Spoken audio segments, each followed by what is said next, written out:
New York City has some of the best bakeries. In this video, we're exploring 7 in Manhattan. We're not focused on traditional choices like Ferrara or Balthazar, which have strong distribution networks. We tried digging a little deeper, but first, Sebastian's Bakery resume. He first fell in love with croissants while traveling in London. There's chocolate on top of it here though. This has coconut cream inside. Baby Chino. That passion quickly expanded to baby chinos, which are frothed milk with some spices like nutmeg or cinnamon. Baby Chino.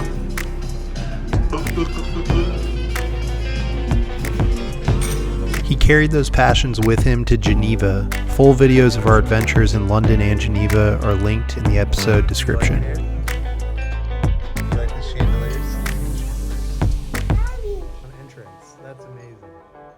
Back in Manhattan, our first stop, Bryant Park in Midtown. There's a great bakery right off the park. It's called Heritage Grand Bakery. It's airy, clean, and mission-driven. They take pride in milling flour without chemical additives, and they focus on ancestral bread-making techniques. We bought a couple croissants and sat in Bryant Park. Great thing about Heritage Bakery is that Bryant Park is right across the street, right, Sebastian?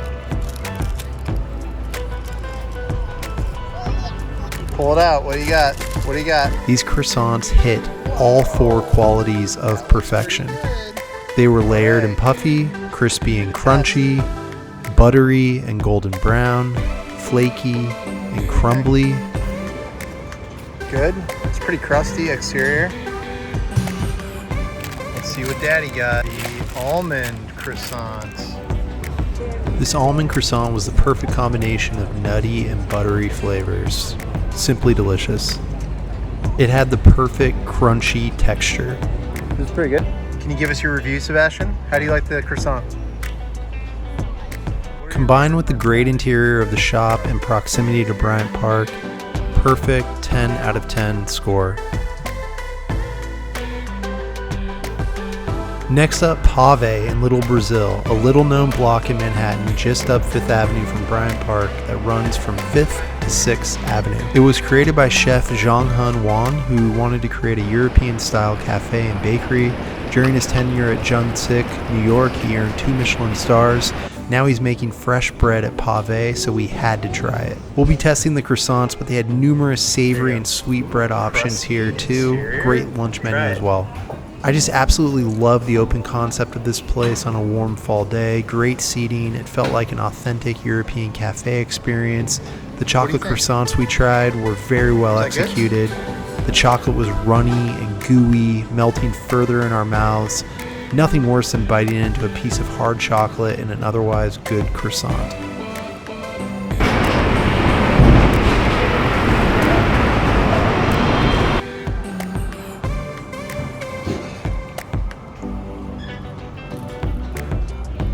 Unfortunately, they didn't have any regular croissants available for us to try, so the overall score is 9 out of 10 because everything else was great. Ambiance, seating, chocolate croissants. Definitely check it out. Now it's time for Alalo de Fred. This place has multiple locations in Manhattan, Midtown, and the West Village. We're trying the Midtown spot. We first visited this bakery in London. They have a beautiful spot in Leadenhall Market in the city of London. Inside Leadenhall Market, eating croissants. There they are making them right behind us. But they also have locations all over Europe, and they've been making cakes and pastries since 1982, so it's a welcome addition to the New York bakery scene. Let's enjoy a taste of French elegance. These chandeliers must be a trademark because they're in both their London and New York locations. How you doing, Sebastian? I also love how in both locations we visited, we could see all of the action going on directly from our seats, the baking and crafting in progress. My biggest critique though with these croissants are that they're not as puffy, flaky, and crumbly as the previous 2 spots that we featured. Sebastian didn't seem to mind though.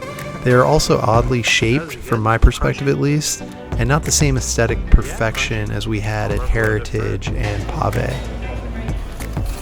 But let's be honest, that's being pretty nitpicky. They tasted great, and this place is overall very solid.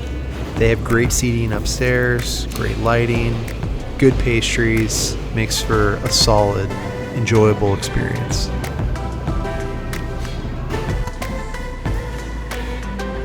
So an overall score coming in here at 8 out of 10.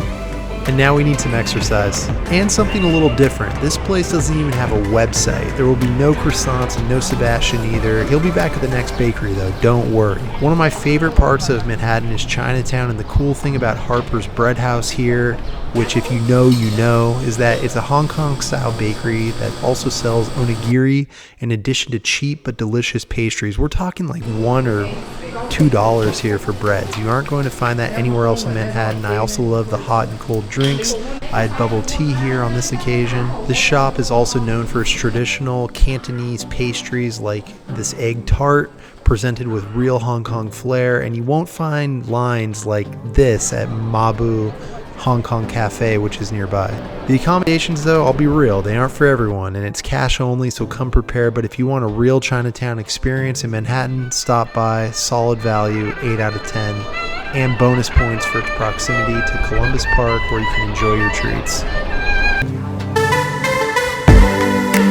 We're going to stay in Asia but head up to Japan, and in Manhattan terms, down and across to Tribeca. Best known for their Matcha Crepe, this bakery may be my overall favorite on this list for its blend of Japanese and European ingredients and techniques. We used to live nearby and I came here regularly. Service is awesome, menu is extensive, including lunch options, which Sebastian enjoyed. Great coffee too, but this Matcha Crepe is a must if you like anything close to the matcha flavoring. It's just truly unique. It's cold, creamy, refreshing, with the green tea matcha perfectly balancing off the cream inside the wrap. Great ambiance inside the shop, 10 out of 10. Done some work on this Great sandwich, place. Sebastian. Make sure to walk it off after visiting all these bakeries too. Thankfully, New York City is a perfect place to do just that. Cafe Bilbo K, the only spot on this list with a dress code. This is a take on a quintessential Parisian cafe nestled between Madison and Fifth Avenues, steps away from Central Park. It's perfect for coffee, lunch, or a last-minute stop for a picnic in the park. There's good outdoor seating at the cafe too, although the inside gets very busy and cramped, especially with a massive stroller. What do you have with you, Sebastian? Who's that? Cupcake. They have an incredible assortment of pastries here, savory, sweet options, great lunch options, as I mentioned too.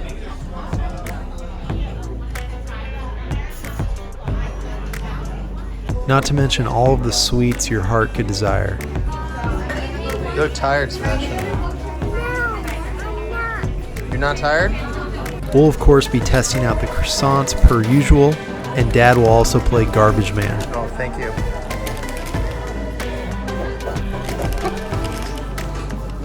Not much you can critique about these croissants. They were nearly perfect, nice but work, we're only going to give this place a 9.5 out of 10 Wow, you're really going to because town, it gets too Sebastian. crowded and chaotic here, and the other bakeries we visited were just simply more enjoyable. Otherwise, everything else is nearly flawless, and it's hard to beat this cafe's proximity to Central Park. You haven't fully experienced New York's bakery scene until you've indulged in a Jewish bakery. Bread's is my favorite in that category. They have locations throughout Manhattan, but this one on the Upper East Side, not far from Central Park, is my favorite.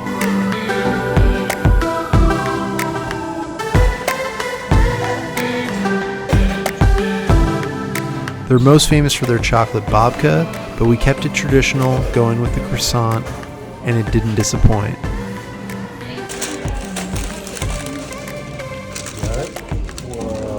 High marks here on the 4 croissant pillars. Layered, puffy, crispy and crunchy, buttery and golden brown, flaky and crumbly.